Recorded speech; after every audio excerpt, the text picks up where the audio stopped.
Hi students, I am Rohini and you are watching Utopia. Today we will read The Lake Isle of Innisfree, a poem by William Butler Yeats. So the poet, in this poem, poet dreams of escaping from the busy street of London. He remembers Innisfree as a perfect little island that fulfilled all his needs. So let us start reading this well-known poem. Explore the poet's longing for the peace and tranquility of Innisfree, a place where he spent a lot of time as a boy. This poem is a lyric. तो क्या बताया गया है कि यहाँ पे जो poet की जो लॉन्गिंग है, जो डिज़ायर है, वो इंस्फ्री जाने की है, जहाँ पे क्या होगा, उसको शांति मिलेगी और जहाँ पे उसने अपनी चाइल्डहुड का बहुत सारा टाइम जो है स्पेंड किया है. Now let us start read the poem stanza wise. I will arise and go now and go to Innisfree. तो पोइट बोलता है कि मैं अभी उठूँगा और चला जाऊँगा. कहाँ जाऊँगा? इंस्फ्री में जाऊँगा. And a small cabin built there of clay and wattles made. तो क्या बोलता है कि वहाँ पे अपने लिए क्या बनाऊँगा? एक छोटा सा कैबिन. कैबिन मीन्स कि एक छोटा सा रूम या हट बोल सकते हैं. वो मैं अपने लिए बनाऊँगा और वो किससे बना होगा? मिट्टी से बना होगा. ठीक है. और बैटल से बना होगा. जो बैटल होती हैं वो वाली डंडियाँ जिनसे फेंस बनाई जाती है. ठीक है. तो वो वाली डंडियाँ मैं यूज़ करके एक हट बनाऊँगा. 9 bean rows will I have there. तो बोलता है कि वहाँ पे मैं 9 रोज़ लगाऊंगा, यानी 9 जो पंक्तियाँ हैं वो लगाऊंगा. किसकी? बीन्स की. जो वेजिटेबल होती है वो लगाऊंगा.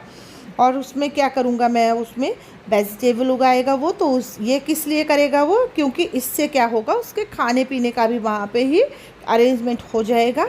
ठीक है. A hive for the honey bee. तो वहाँ पे क्या होगा? हाइव भी होगा हनी बी का, जहाँ से उसको हनी बी भी मिल जाएगी. मतलब हनी भी मिल जाएगा. And lived alone in the bee loud glade. और बोलता है कि वो वहाँ पे बहुत मज़े से रहेगा. अकेला रहूँगा बिल्कुल. ठीक है. और वहाँ पे क्या करेगा? वो ओपन स्पेस में रहेगा, जहाँ पे एक बी के आवाज़ के सिवाय किसी की आवाज़ नहीं होगी. सिर्फ बी बजिंग उसको सुनाई देगी.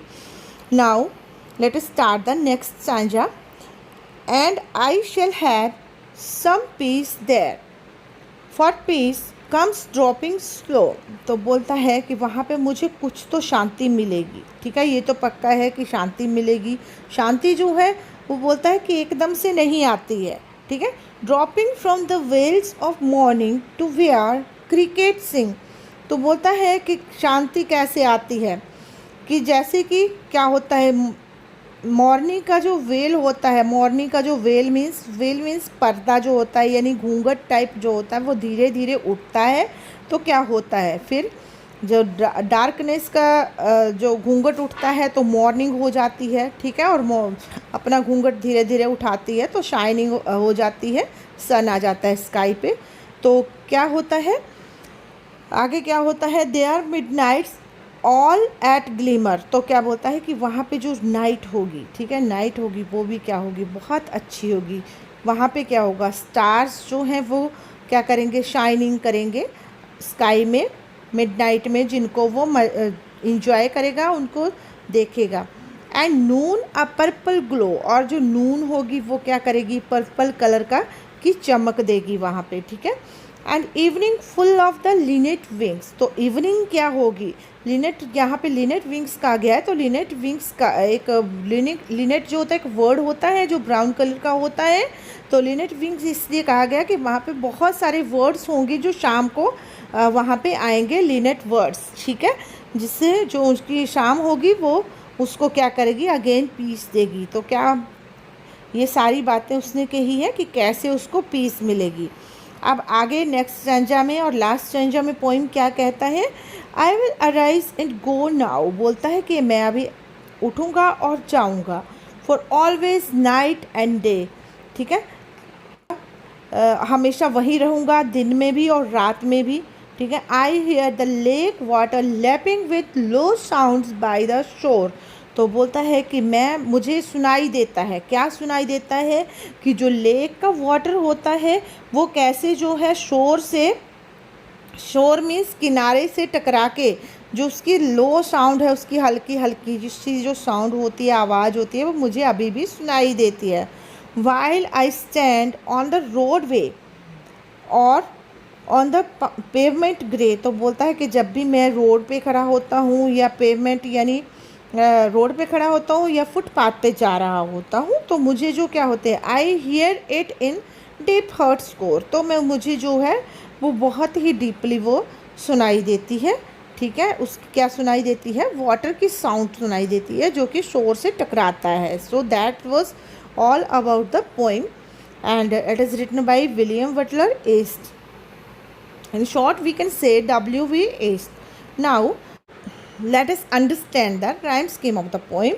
So, we will first check it here about the rhyming word. Innsfree honeybee.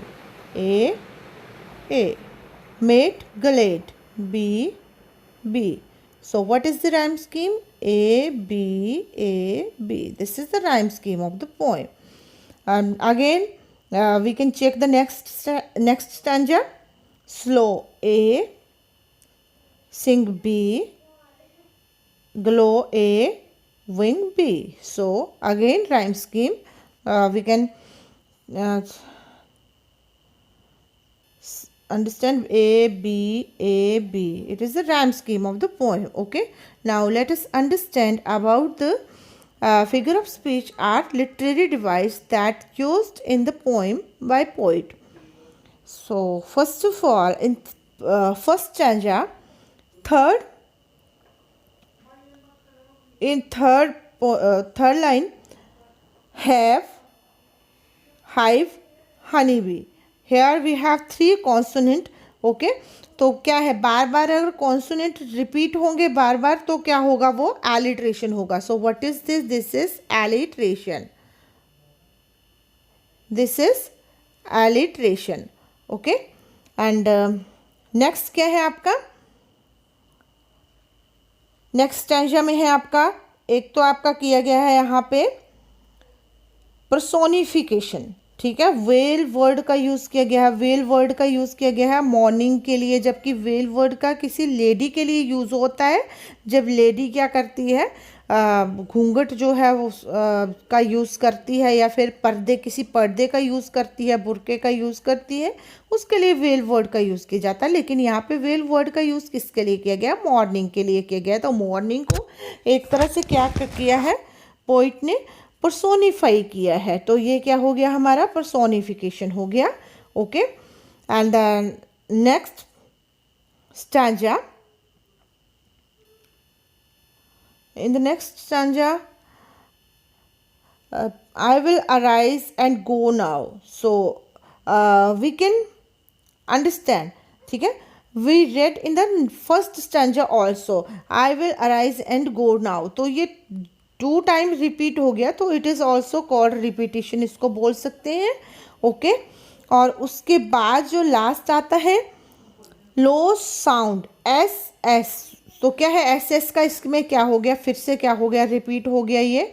और इसको क्या बोलेंगे हम, एलिट्रेशन बोलेंगे. जब कॉन्सोनेंट साउंड रिपीट होती है तो उसको एलिट्रेशन कहा जाता है. Okay so that is all about the poem. Thank you and have a nice day.